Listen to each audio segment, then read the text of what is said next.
2,5 metrli fast food uchun mo'ljallangan bu do'konchamiz bitta tayyor. Narxini eshitadigan bo'lsanglar videoga like bosib qo'yinglar, oxirida aytaman. Fasadi tunuka bont qilingan, shveler, poltaxta, utilitli 3 qavat qilingan, elektr montajlari, ichkarilari dekor plast qilingan, poli linoleum qilingan. Qisqasi tayyor do'kon. Yo'q boradi, ishni boshlaveradi.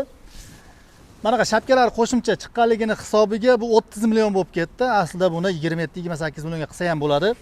Endi kichkina do'konlar manaqa.